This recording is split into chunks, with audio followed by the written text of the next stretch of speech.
Yo tout le monde, c'est Mister Kashiko pour les pronostics NBA du soir. Au programme, les matchs 6 entre Philadelphie et Miami et le match 6 entre Dallas et les Suns. Donc au niveau du score, c'est 3-2 pour Miami et 3-2 pour les Suns. Donc mission victoire ou rien pour Philadelphie et Dallas. Alors au niveau des cotes, on a Philadelphie côté 1,76, Miami côté à 2,11. Je trouve que c'est très bien coté. Philadelphie à domicile qui a prouvé qu'il pouvait être capable de gagner leur match assez facilement même. Et Miami, voilà, qui ont gagné leur match à domicile tranquillement. Donc c'est pour ça que la cote à 2,11 est quand même pas trop haute. Au-dessus de 2,50, Miami est évalué, je pense. Mais là, clairement, les cotes sont bien cotées. Et du niveau de Dallas et des Suns, on a Dallas outsider malgré leurs deux défaites, enfin leurs deux victoires à domicile dans cette série. Parce que voilà, la dernière défaite a fait mal au moral, je pense, avec seulement le premier quart-temps de gérer. Après, c'était catastrophique. Doncic qui a fait ses 28 points, Bronson qui a fait ses 21 points, mais ils étaient beaucoup trop seuls. Ils ont marqué à eux deux les 49 points sur 80.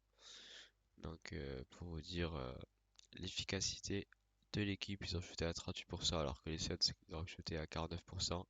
C'est sûr qu'on peut pas gagner un match.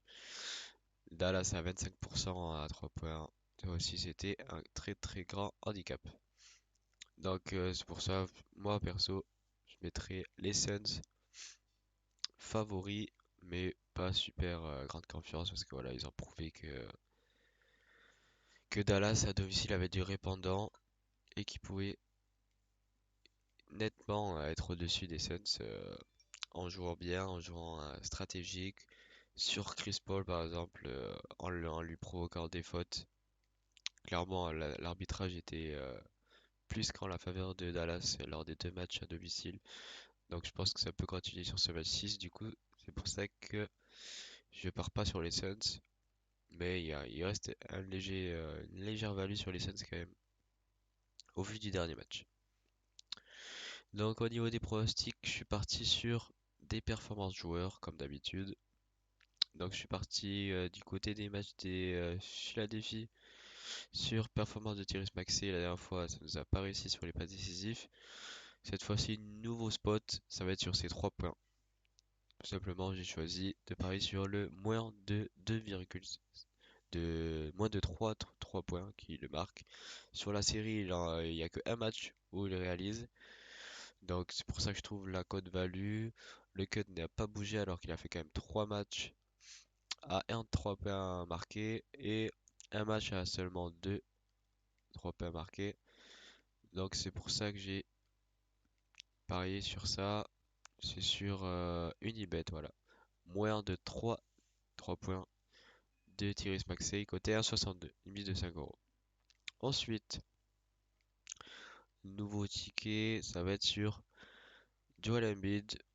Joel Embiid qui a clairement un moins grand impact depuis son retour de blessure dans cette série face à Miami. Très très... on peut pas dire qu'il est décevant parce que voilà, il shoot à quand même à 58%. Il prend moins de shoot, meilleure défense de côté de Miami. Clairement, il n'a pas l'impact, il n'a pas les 30 points de moyenne qu'il avait sur la saison régulière. Donc c'est pour ça que je suis parti là sur les pas décisifs. Au dernier match, petite statistique, je vais vous montrer. Il a fait 2 passes décisives, mais 7 potentiels assists. Donc c'est pour ça que je pars sur le fait que là, il va réussir à faire 3 passes ou plus. Parce que du coup, vu qu'il est peut moins shooter, il a quand même beaucoup de ballons. Mais il va être plus passeur, plus à chercher le contact, puis délivrer une passe pour un shooter à 3 points. Donc c'est pour ça que j'ai pris là sur Parions Sport en ligne, une cote à 1,79, un bid 3 passes au plus, une mise de 5 euros encore. Et ensuite, pour le dernier ticket, là, ça serait un combiné sur les deux matchs. Donc, du côté des Suns, je suis parti sur Chris Paul qui fait 7 passes ou plus. Voilà, il a passé le cut 3 fois sur 5 dans la série. Mais quand il a pas passé le cut, c'est soit parce que voilà, il y avait des mauvais tirs de la part de ses coéquipiers. À chaque fois, il avait au moins 10 potentiels assists.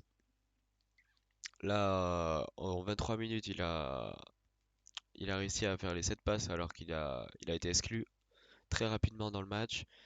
Là, au dernier match, il en fait 10 passes décisives, mais encore 15 potentiels assists.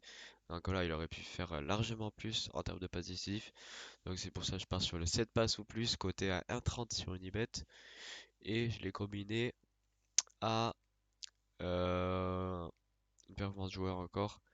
Ça va être sur Danny Green et ça va être un under pass, donc moins de 2 passes.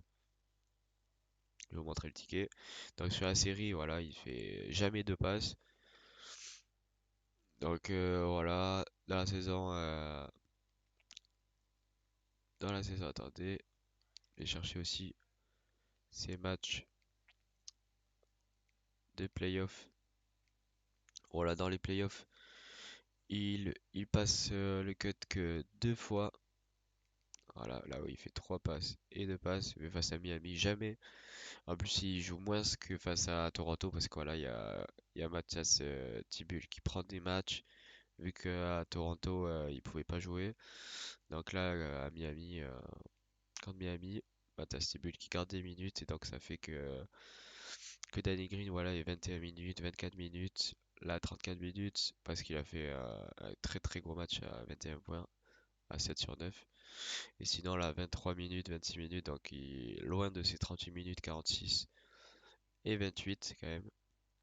Donc on voit clairement qu'il avait plus de temps de jeu face à Toronto, voilà, 29 minutes aussi. Donc j'ai pris les moins 1,5 passes, côté 1,40 sur Unibet, donc ça fait un combiné à côté 1,82, encore 5 euros de mise. Donc voilà, trois tickets différents. On va partir sur ce nouveau format, j'espère qu'il va être performant. J'aimerais bien faire un 3 sur 3. Franchement, je pense que les analyses sont pas mal. Tyrese Maxey qui peut faire un gros match, mais quand même, la- le, le pari évalue clairement, il passe le cut qu'une fois sur 5. Certes, il prend beaucoup de shoots à 3 points, mais c'est souvent des shoots où il n'est pas ouvert non plus.